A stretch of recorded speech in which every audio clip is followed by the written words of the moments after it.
নমস্কার, আমি শ্রাবণী ব্লগ চ্যানেলে আপনাদের সবাইকে স্বাগত জানাই। কেমন আছেন সবাই? আশা করছি ভালো আছেন। আজকে সোমবার, সকাল এখন 6:30 মতো বাজে। চা করছি। চাটা খেয়ে নিয়ে আগে ও কাজে চলে গেছে। আমার শ্বশুর, শাশুড়ি আর আমি 3জন মিলে চা খাচ্ছি। ছেলে মেয়েগুলো এখনও ঘুমোচ্ছে, ওরা ওঠেনি এখনও। মেয়েটা 7টা থেকে পড়া আছে, ওকে এবার তুলে দেবো। আমরা ততক্ষণ চাটা খেয়ে নিই, তারপরে ওকে তুলে দেবো। ও মুখ ফুক ধুয়ে তারপরে খাওয়া দাওয়া করে পড়তে যাবে। চাটা খেতে খেতে আপনাদের সঙ্গে একটু গল্প করে নিলাম। এবার ফ্রিজটা খুলে মাছটা জলে দেওয়ার জন্য বার করব। মাছটা কালকে কিনেছিলাম, বেচে ধুয়ে তুলে রেখেছিলাম। মাছটা বার করে জলে দিয়ে আগে আমি মাছ বার করতে এসেছি, ছেলেটাও চলে এসেছিলো আমার পেছু পেছু। যাক গিয়ে দুজনকেই বার করে ফেলেছি, মাছও বার করেছি, ছেলেটাকেও বার করেছি ঘর থেকে। এবার মাছগুলো জলে দিয়ে দিই। ততক্ষণ মাছগুলো জলে ভিজুক, ততক্ষণ আমি ওদিকে ভাতটা বসিয়ে দিই।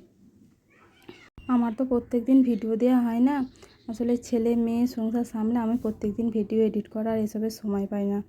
কথা বলতে বলতে আমার কিন্তু রান্নাটা হয়ে গিয়েছিলো। দুপুরবেলা রান্না হয়ে গেছিলো। এটা আমার ভাত, সবাইকার খাওয়া দাওয়া হয়ে গেছিলো। এটা আমার ভাত, আমরা খেয়ে নিই, তারপর আমরা আবার এক জায়গায় বেরোবো। খাবো বলে ভাত বেড়েছি, আর ও চলে এসছে আমাকে বন্দুক দেখাতে। খেলনাটা অনেক দিন পর খুঁজে পেয়ে গেছে। এটা আমাদের এখানে সেই যেদিনকে মেলা হলো সেদিনকে কিনেছিলাম, তারপর থেকে আর খুঁজে পাচ্ছিল না কোথায় রেখেছিল। তাই জন্য আমাকে দেখাতে চলে এসেছে, মা এটা খুঁজে পেয়ে গেছি, চলুন তাহলে খাওয়া দাওয়া করে নিই। খাওয়া দাওয়া হয়ে গেছিলো অনেকক্ষণই। তারপরে কাজ ফাজ গুছিয়ে নিয়ে বাসন ধুয়ে নিয়ে আমরা বেরিয়েছি। আমরা একটু তারকেশ্বর যাব। আমাদের বাড়ি থেকে তারকেশ্বর প্রায় 40 থেকে 45 মিনিট মতো লাগবে। তাই আমরা দুজনে বেরিয়ে পড়েছি। ছেলেটাও খেয়ে দিয়ে ঘুমিয়ে গেছিলো। আমাদেরও খাওয়া দাওয়া হয়ে আমরা একটু বেরিয়েছি, একটু দরকারেই যাচ্ছি, তাই জন্য দুজন মিলে বেরিয়েছি। মেয়েটা স্কুল থেকে এইমাত্র এলো, ওকে রেখে দিয়ে 3:30 বাজে এখন আমরা বেরিয়েছি। চলুন তাহলে যাই।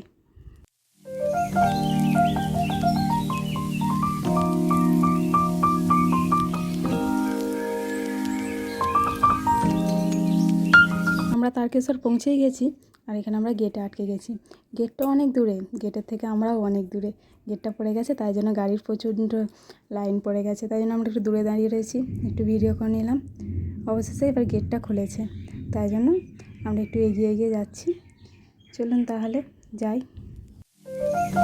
এসেছিলাম ওই যে পেছনে দেখছেন অ্যাক্সিস ব্যাঙ্কটা, ওই ব্যাঙ্কে এসেছিলাম, একটু কাজ ছিল। হয়ে গেছে, চলে যাচ্ছি বাড়ির দিকে। এটা হচ্ছে আমাদের এখানে তারকেশ্বরের গেট।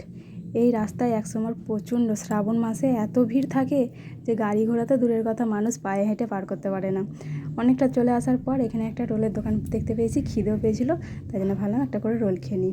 রোল টোল খেয়ে নিয়ে সামনেই বাজার ছিল, ছেলে মেয়েদের জন্য একটু ফল নেওয়ার জন্য দাঁড়িয়েছিলাম। এখানে কলা নিয়েছিলাম, আমার ছেলে খুব কলা খেতে ভালোবাসে, তার জন্য কলা নিয়েছিলাম। আর নিয়েছিলাম আপেল। ওর বাবা বলছিল কোন আপেলগুলো নেবো, সেটাই চিন্তা করছিল। ওই কলা আর আপেল নিয়েছিলাম, 500 আপেল নিয়েছিলাম, আর কলা নিয়েছিলাম 12টা, আর ছেলেটার জন্য কটা লেবু নিয়ে নিয়েছিলাম। ফল নেওয়া হয়ে গেছিলো। তারপর চলে আসলাম আনাজের দোকানে। কী আনাজ নেবো সেটাই চিন্তা করছিলাম। ওর বাবা বললো বাঁধাকপি নাও, তাই জন্য বাঁধাকপি নিয়ে নিলাম, আর ঝিঙে নিয়ে নিলাম। সব আনাজপত্র হয়ে গেছে, এবার বাড়ি যাওয়ার রাস্তা ধরেছি।